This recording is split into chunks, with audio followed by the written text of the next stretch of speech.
Hello everyone, welcome to this video. In this video, I'm going to discuss a poem by Robert Frost, A Prayer in Spring. A Prayer in Spring എന്ന് പറയുന്ന Robert ഫ്രോസ്റ്റിൻ്റെ famous പോയമാണ് ഞാൻ ഈ വീഡിയോയിൽ discuss ചെയ്യാൻ പോകുന്നത്. And ഈ ഒരു poem Kerala state സിലബസിലുള്ള 9th സ്റ്റാൻഡേർഡ് സ്റ്റുഡൻസിന് പ്രിസ്ക്രൈബ് ചെയ്തിരിക്കുന്ന പോയമാണ്. ഓക്കെ, പോയത്തിനെ കുറിച്ച് കൂടുതലായിട്ട് ഡിസ്കസ് ചെയ്യുന്നതിന് മുൻപ് നമുക്ക് റൈറ്ററിനെ ഒന്ന് പരിചയപ്പെടാം. റോബർട്ട് ഫ്രോസ്റ്റ് എന്ന് പറയുന്ന famous American writer. Robert frost was born in the year 1874 തൊട്ട് 1963 വരേക്കുമാണ് അദ്ദേഹത്തിൻ്റെ ജീവിത കാലഘട്ടം എന്ന് പറയുന്നത്. And he was A famous American writer, American poet, and he was highly regarded for his realistic depiction of rural life and colloquial speech. His poems mirror the rural life of New England in the early 20th century. So, rural life in ഒരു realistic depiction, സാധാരണക്കാരുടെ ഭാഷയിൽ അദ്ദേഹം സാധാരണക്കാരുടെ ജീവിതം അതിനെയാണ് കൂടുതലും അദ്ദേഹത്തിൻ്റെ പോയിംസിൽ portray ചെയ്തിരിക്കുന്നത്. സോ ഇവിടെ ന്യൂ ഇംഗ്ലണ്ടിൻ്റെ ആ ഒരു rural life, new England it's A region in northern United States. Okay, ആ ഒരു ഏർലി 20th സെഞ്ച്വറിയിലുള്ള ആ ഒരു പീരിയഡ്, ആ ഒരു life of the people in that society, rural life ഒക്കെയാണ് ഇതിൽ കൂടുതലും ഡിസ്ക്രൈബ് ചെയ്തിരിക്കുന്നത്. അദ്ദേഹത്തിൻ്റെ പോയിംസിൽ കൂടുതലും നമുക്ക് കാണാൻ സാധിക്കുന്നത് റിയലിസ്റ്റിക് ഡെപ്പിക്ഷൻ ആണ്, വളരെ അധികം റിയലിസ്റ്റിക് ആയിട്ടുള്ള ഡെപ്പിക്ഷൻ ഓഫ് റൂറൽ ലൈഫ്.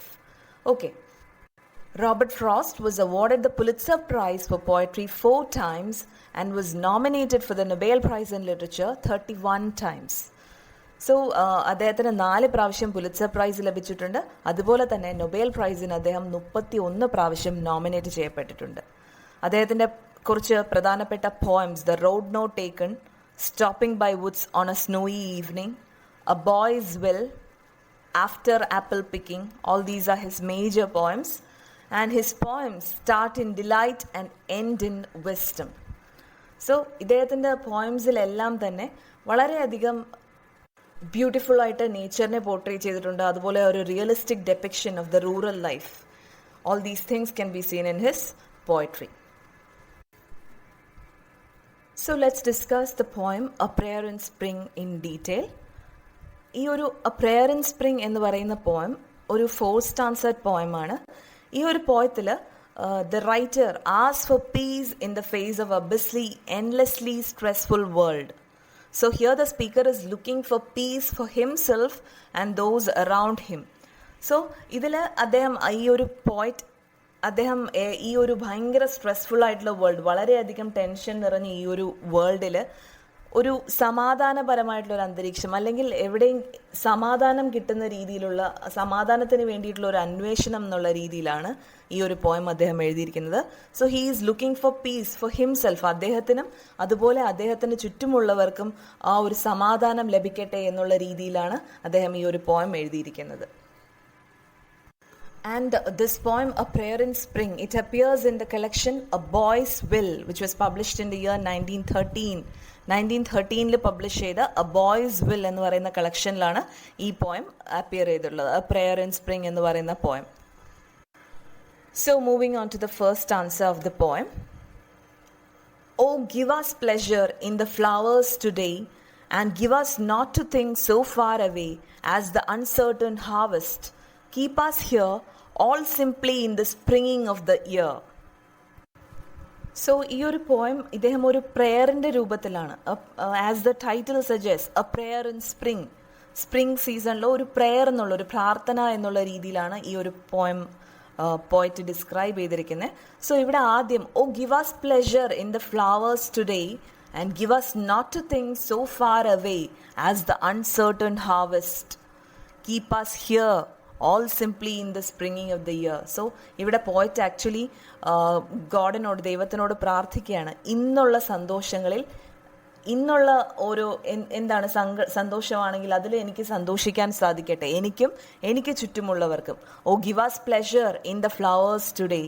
ഈ ഒരു സ്പ്രിംഗ് സീസൺ ഇപ്പോൾ കാണുന്നത് ആസ്വദിക്കാനായിട്ട് ഞങ്ങൾക്ക് അവസരം നൽകണം, അതിനുള്ള മനസ്സ് ഞങ്ങൾക്കുണ്ടാവണം. And give us not to think so far away as the uncertain harvest. ഇനി വരാൻ പോകുന്ന ഒരു ഹാർവെസ്റ്റ് എന്ന് പറയുമ്പോൾ വിളവെടുപ്പ്, അത് മേ ബി ഒരു അൺസർട്ടൺ എങ്ങനെയായിരിക്കും എന്ന് പോലും നമുക്കറിയാത്ത ഒരു ഭാവി കാലത്തെക്കുറിച്ച് നമ്മൾ അതിനെക്കുറിച്ച് ഓർത്ത് സന്തോഷിക്കുകയോ ദുഃഖിക്കുകയോ ചെയ്യാനായിട്ട് അത്തരത്തിലുള്ള ചിന്തകൾ ഞങ്ങളുടെ മനസ്സിലേക്ക് വരാതിരിക്കുക. And give us not to think so far away as the uncertain harvest. ഇവിടെ പോയിട്ട് സിമിലി എന്ന ഫിഗർ ഓഫ് സ്പീച്ചാണ് യൂസ് ചെയ്തിരിക്കുന്നത്. Okay, and give us not to think so far away as the uncertain harvest. So ഇവിടെ human ബീയിങ്ങിൻ്റെ ആ ഒരു uncertain life, അതിനെ it is compared to that of the uncertain harvest. Okay, അവിടെ സിമിലിയാണ് use ചെയ്തിരിക്കുന്നത്, ഒന്നിനെ മറ്റൊന്നിനോട് കമ്പയർ ചെയ്തിരിക്കുന്നത് using the terms like or as. ഇവിടെ ആസ് ആണ് യൂസ് ചെയ്തിരിക്കുന്നത്, as the uncertain harvest. So uncertain future of human beings life, അതിനെ എന്താണ് അൺസർട്ടൺ ഹാർവെസ്റ്റുമായിട്ടാണ് കമ്പയർ ചെയ്തിരിക്കുന്നത്. സോ ഫിഗർ ഓഫ് സ്പീച്ച് എന്ന് പറയുന്നത് സിമിലിയാണ് അവിടെ പോയിട്ട് യൂസ് ചെയ്തിരിക്കുന്നത്. Bus here all simply in the springing of the year. So ഞങ്ങളെ ഈ ഒരു എന്ന് വെച്ചാൽ പ്രസൻറ്റിൽ ജീവിക്കാനായിട്ട് ഞങ്ങൾക്ക് അതിനുള്ള ഒരു കഴിവ് നൽകണം. എന്ന് വെച്ചാൽ ഇനിയുള്ള ഫ്യൂച്ചർ ഇയേഴ്സിനെ കുറിച്ച്, ഇനി വരാൻ പോകുന്ന കാലങ്ങളെക്കുറിച്ച് ചിന്തിച്ച് അതിനെക്കുറിച്ച് വറീഡ് ആവാതെ, അല്ലെങ്കിൽ ഇനി വരാൻ പോകുന്ന സന്തോഷങ്ങളെക്കുറിച്ച് ഓർത്ത് സന്തോഷിക്കാതെ, ഇനി വരാൻ പോകുന്ന ദുഃഖങ്ങളെക്കുറിച്ച് ഓർത്ത് ഇപ്പോഴേ ദുഃഖിക്കാതെ പ്രസൻറ്റിൽ ജീവിക്കാനായിട്ട് ഞങ്ങൾക്ക് അവസരം നൽകണം. അതിനുവേണ്ടി ഞങ്ങളോട് കനിയണം എന്നാണ് റോബർട്ട് ഫ്രോസ്റ്റ് ആദ്യത്തെ സ്റ്റാൻസയിൽ ദൈവത്തോട് പ്രാർത്ഥിക്കുന്നത്. എന്ന് വെച്ചാൽ give us pleasure in the flowers today, keep us here all simply in the springing of the year. ഇതൊക്കെ പറയുന്നത് please give us the power to enjoy the present. ഈ ഒരു പ്രസൻറ്റ് ടൈം എൻജോയ് ചെയ്യാനുള്ള കഴിവ് ഞങ്ങൾക്ക് തരിക. ഇനി വരാൻ പോകുന്ന കാര്യങ്ങളെക്കുറിച്ച് ചിന്തിക്കാൻ അല്ലെങ്കിൽ ചിന്തിക്കാതിരിക്കാനായിട്ട് ഞങ്ങളെ അനുഗ്രഹിക്കുക എന്നാണ് അദ്ദേഹം ഈ ഒരു സ്റ്റാൻസയിൽ പറയുന്നത്. And the next stanza, Oh, give us pleasure in the orchard white, like nothing else by day, like gauze by night, and make us happy in the happy bees, the swarm dilating round the perfect trees.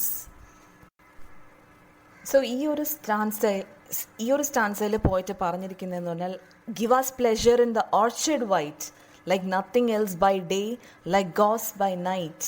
So ഓർച്ചർഡിൽ means garden പോലെ അവിടെ ഫ്ലവേഴ്സും പ്ലാന്റ്സും ഒക്കെയുള്ള ആ ഒരു beautiful sight, അത് enjoy ചെയ്യാനുള്ള കേപ്പബിലിറ്റി, അത് എൻജോയ് ചെയ്യാനുള്ള ആ ഒരു മനസ്സ് ഞങ്ങൾക്ക് നൽകണം.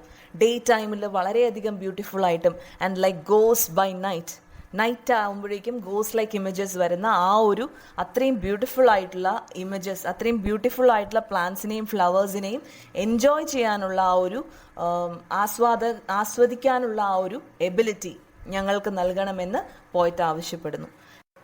സോ ഇവിടെ here again he uses simile. പോയിട്ട് വീണ്ടും ഇവിടെ സിമിലി എന്നുള്ള ഫിഗർ ഓഫ് സ്പീച്ച് യൂസ് ചെയ്തിരിക്കുകയാണ്.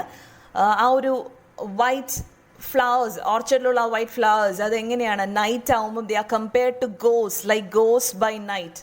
ലൈക്ക് എന്ന ടേം യൂസ് ചെയ്ത് ഇവിടെ അതിനെ കമ്പയർ ചെയ്തിരിക്കുകയാണ് ടു ദാറ്റ് ഓഫ് ഗോസ്. സോ ഇവിടെ വീണ്ടും സിമിലിയാണ് അദ്ദേഹം യൂസ് ചെയ്തിരിക്കുന്നത്. അതിനുശേഷം and make us happy in the happy bees, the swarm dilating round the perfect trees. So അതിനുശേഷം അദ്ദേഹം എങ്ങനെയാണോ ഈ ബീസ് എല്ലാം വളരെയധികം എൻജോയ് ചെയ്ത് ജീവിക്കുന്നത്. The swarm means the swarm of bees, അത് വളരെയധികം ബീസ് എല്ലാം തന്നെ വളരെയധികം ഹാപ്പി ആയിട്ട് എല്ലാ പൂക്കളിലും എല്ലാ മരങ്ങളിലും പോയി വിസിറ്റ് ചെയ്ത് വളരെയധികം സന്തോഷത്തോടു കൂടി ജീവിക്കുന്ന ആ ഒരു രീതി, അത് ആസ്വദിക്കാനുള്ള കഴിവ് ഞങ്ങൾക്ക് നൽകണം. എന്ന് വെച്ചാൽ ഈ ഒരു പ്രസൻറ്റ് നമുക്ക് ചുറ്റുമുള്ള ആ ഒരു നേച്ചർ, അതിനെ വളരെയധികം ആസ്വദിച്ച് ജീവിക്കാൻ ഞങ്ങൾക്ക് കഴിയണം. ഇനിയുള്ള കാലങ്ങളെക്കുറിച്ച് ചിന്തിക്കാതെ ഇപ്പോഴുള്ള ആ ഒരു നമുക്ക് ചുറ്റുമുള്ള നേച്ചറിനെ, ഫ്ലവേഴ്സിനെ, അതെല്ലാം വളരെയധികം നന്നായിട്ട് ആസ്വദിച്ച് ജീവിക്കാനായിട്ട് ഞങ്ങൾക്ക് സാധിക്കണം. So the next answer, and make us happy in the darting bird that suddenly above the bees is heard, the meteor that trusts in with needle bill, and off a blossom in mid-air stands still. So next poet describes or talks about the darting bird, the humming bird, and make us happy in the darting bird that suddenly above the bees is heard. So പോയിട്ട് ഇവിടെ ഗോഡിനോട് അപേക്ഷിക്കുകയാണ്, request ചെയ്യാണ്, വളരെയധികം സന്തുഷ്ടരായിട്ട് ഞങ്ങളെ എന്ന് വെച്ചാൽ ഞങ്ങൾക്ക് വളരെയധികം സന്തോഷം നൽകുക. ഈ ഹമ്മിങ് ബേർഡ്സിനെയും ഈ ഓർച്ചഡിൽ ബീസിന് മുകളിലായിട്ട് പറന്നു നടക്കുന്ന ഹമ്മിങ് ബേർഡ്സ്, അതിനെ കാണുമ്പോഴും ഒരു സന്തോഷം എല്ലാവരിലും ഉണ്ടാക്കണം, അല്ലെങ്കിൽ എല്ലാവർക്കും ആ ഒരു കാഴ്ച ആസ്വദിക്കാനായിട്ട് സാധിക്കണം. So here the poet compares this darting bird, humming bird, to a meteor. Here he is using a metaphor. This hummingbird is metaphorically compared to a meteor, and this using its needle-like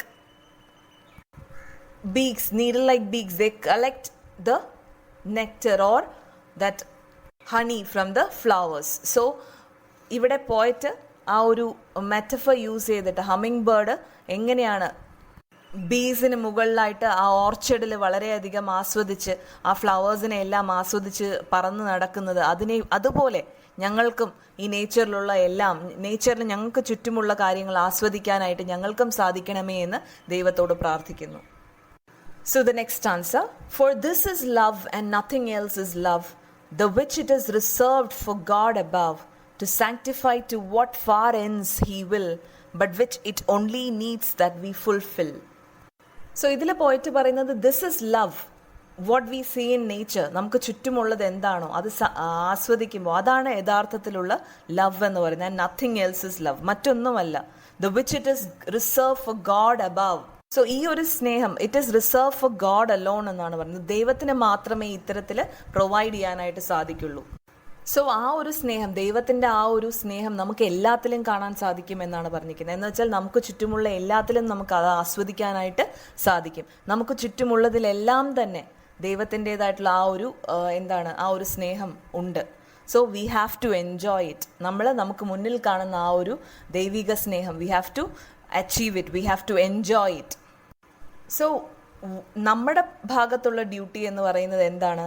in order to enjoy the present, we should not think about the future. We should not think about the happies and sorrows which await us in the future. നമുക്ക് ഫ്യൂച്ചറിലായിട്ട് കാത്തുവച്ചിരിക്കുന്ന സന്തോഷങ്ങളെക്കുറിച്ചോ അല്ലെങ്കിൽ ദുഃഖങ്ങളെക്കുറിച്ചോ ചിന്തിക്കേണ്ട കാര്യമില്ല. നമ്മൾ പ്രസൻറ്റിൽ ജീവിക്കുക, ഇന്ന് ജീവിക്കുക. ഇന്ന് നമുക്ക് ചുറ്റും കാണുന്ന കാര്യങ്ങൾ ആസ്വദിച്ച് അതിൽ സന്തോഷം കണ്ടെത്തി നമ്മൾ ജീവിക്കുക. ബാക്കിയെല്ലാം അതിന് വരുന്നത് പോലെ, അല്ലെങ്കിൽ ആ ഫ്യൂച്ചറിനെ കുറിച്ച് നമ്മൾ ചിന്തിക്കേണ്ട കാര്യമേ ഇല്ല എന്നാണ് പോയിറ്റ് ഇതിൽ പറഞ്ഞിരിക്കുന്നത്. So this is all about the summary of this poem. So ഇവിടെ പോയിറ്റ് ഉദ്ദേശിക്കുന്നത് എന്ന് വെച്ചാൽ നമ്മൾ പ്രസൻറ്റ് സിറ്റുവേഷൻ വളരെയധികം എൻജോയ് ചെയ്ത് ജീവിക്കുക. നമുക്ക് ചുറ്റും കാണുന്ന കാര്യങ്ങൾ, നേച്ചറിനെ ആസ്വദിച്ച് നമുക്ക് ഇന്ന് ജീവിക്കുക. മീൻസ് നമ്മൾ ഇന്ന് നമുക്ക് ചുറ്റുമുള്ള കാര്യങ്ങൾ ആസ്വദിച്ച് നമുക്ക് ഇന്ന് എന്താണോ ദൈവം കരുതി വച്ചിരിക്കുന്നത് അതിനെ ആസ്വദിച്ച് ജീവിക്കുക. അതല്ലാതെ നമ്മുടെ ഫ്യൂച്ചറിനെ കുറിച്ച് വറി ചെയ്യേണ്ട ആവശ്യമേ ഇല്ല എന്നാണ് റൈറ്റർ ഇതിൽ പറഞ്ഞിരിക്കുന്നത്. So as I said earlier, ഞാൻ നേരത്തെ പറഞ്ഞതുപോലെ സിമിലീസും മെറ്റഫേഴ്സും ഒക്കെ പോയിട്ട് യൂസ് ചെയ്തിട്ടുണ്ട്. So I have referred to that when I describe those lines. So I hope ഈ ഒരു പോയം നിങ്ങൾക്ക് വളരെയധികം ക്ലിയർ ആയിട്ടുണ്ടാവും എന്ന് വിചാരിക്കുന്നു.